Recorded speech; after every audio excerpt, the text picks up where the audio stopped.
افمن شرح اللہ صدرہ، پھر وہی حذف کا موضوع کا اسلوب آ رہا ہے، افمن شرح اللہ صدرہ للاسلام فہو علی نور من ربہ، بھلا وہ شخص کہ جس کے سینے کو اللہ نے کھول دیا ہو اسلام کے لیے اور وہ اپنے رب کی طرف سے نور پر ہے، اندرونی بصیرت اس سے حاصل ہے، اندر اس کا جگمگا رہا ہے اللہ کے ایمان کے ذریعے سے، اور جو بصیرت اللہ نے اسے عطا کر دی ہے۔ اب پھر آگے اس کو چھوڑ دیا گیا، کیا مطلب ہے؟ افمن شرح اللہ صدرہ للاسلام فہو علی نور من ربہ، جو اپنے رب کی طرف سے نور پر ہے، کمن ہوا فی الظلمات، کیا وہ اس شخص کے مانند ہو جائے گا جو اندھیروں میں بھٹک رہا ہے؟ لیکن نہیں، اس کو یہاں درج نہیں کیا۔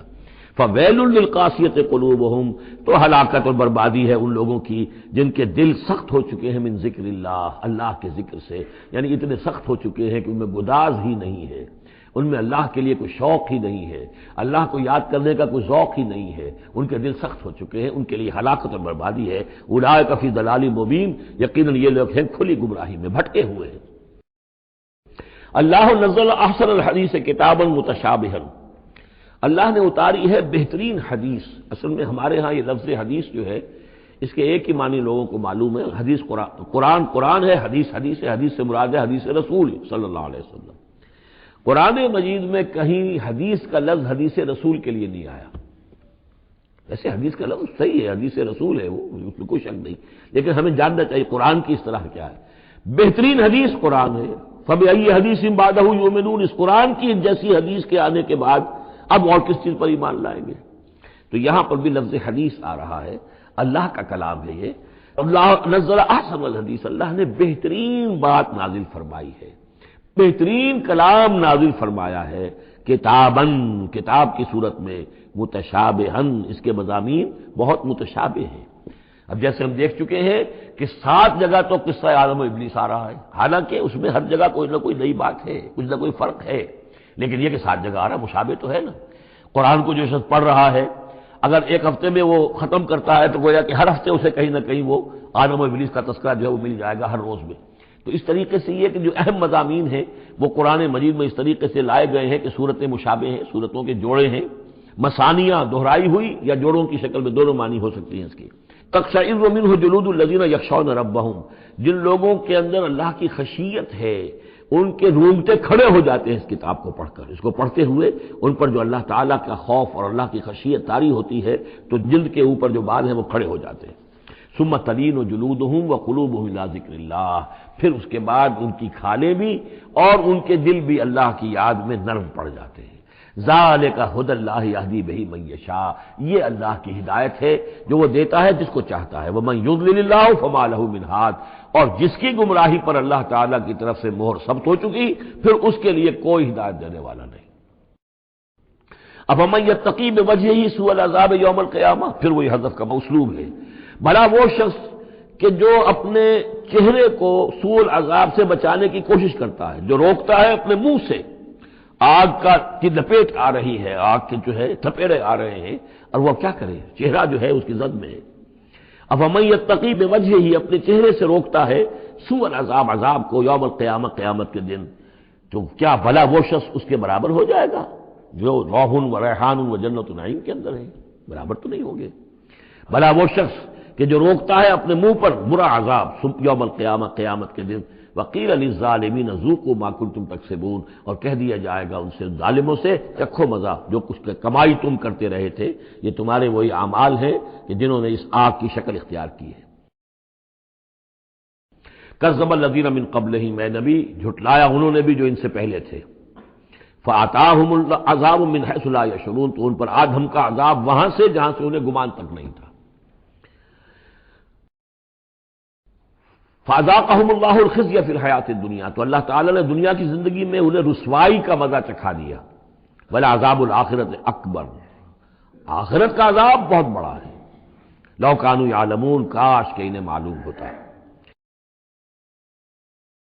وَلَقَدْ ضَرَبْنَا لِلنَّاسِ فِي هَذَا الْقُرْآنِ مِنْ كُلِّ مَثَلٍ، اور ہم نے تو انسانوں کے لیے اس قرآن میں تمام مثالیں بیان کر دی ہیں، ہر طریقے سے بات کو کھول دیا ہے، کتنے ہی اسلوب ہم نے اختیار کر لیے ہیں، کتنی ہی ترتیب سے بات بتا دی ہے، لعلہم یتذکرون، شاید کہ وہ دھیان کریں، تاکہ وہ توجہ کریں، سبق حاصل کریں۔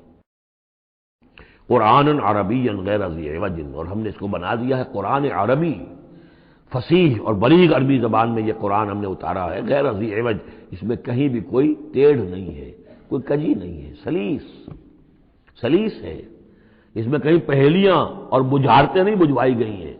اس میں جو ہے بعض اوقات ہوتے ہیں کچھ لوگ جو ہیں اپنے علم کا دھونس جمانے کے لیے ثقیل الفاظ استعمال کریں گے خاص طور پر، تو وہ نہیں، اللہ تعالیٰ تو بڑی سلیس زبان کے اندر وَلَقَدْ يَسَّرْنَا الْقُرْآنَ لِلذِّكْرِ فَهَلْ مِن مُدَّكِرٍ، ہم نے تو آسان بنایا قرآن کو ذکر کے لیے، تو ہے کوئی جو اس سے ذکر حاصل کرے۔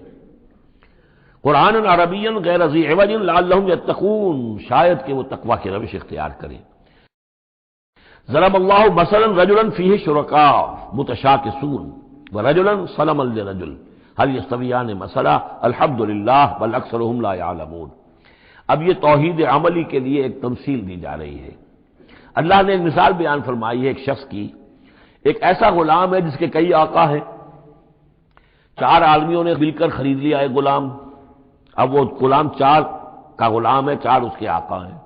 اب آپ اندازہ کیجئے کہ اس کی جان کس مصیبت میں آئے گی، ایک آقا کچھ کہہ رہا ہے، دوسرا کچھ کہہ رہا ہے، ایک باس جو ہے وہ کچھ کہہ رہا ہے، دوسرا باس کچھ اور کہہ رہا ہے۔ یہ جو ایڈمنسٹریشن کا اور مینجمنٹ کے جو اصول ہیں، تو اس میں جو سیدھی لائن جب تک نہ ہو اس سے تو سارا فساد بن جاتا ہے۔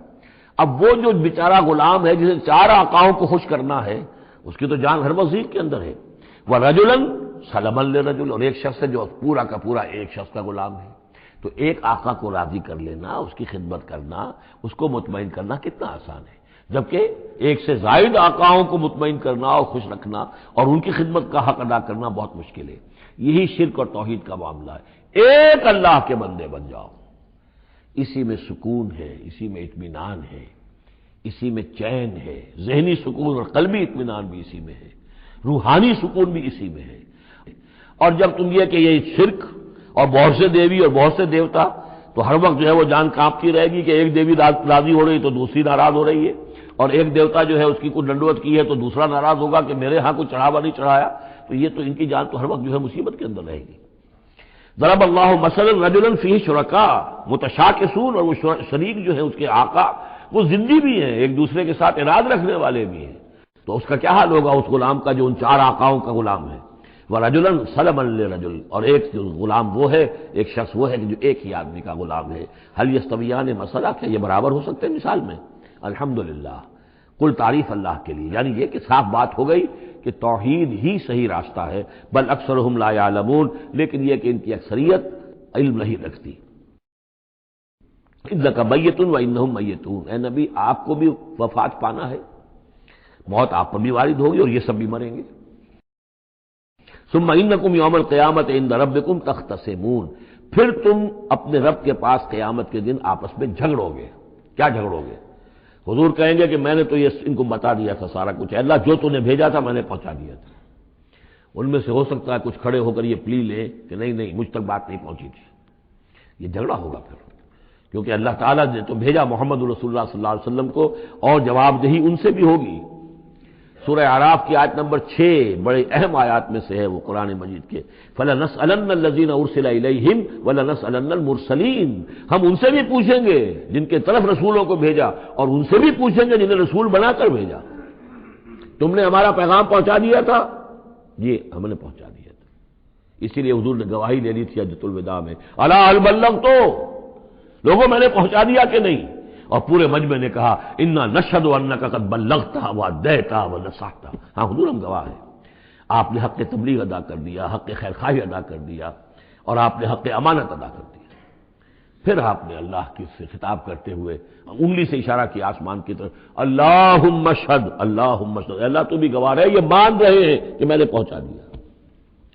پھر آپ نے فرمایا فلیبلغ الشاہد الغائب، اب میں نے تو تمہیں پہنچا دیا ہے، تمہارا فرض ہے کہ تم پہنچاؤ ان کو جو یہاں موجود نہیں ہے۔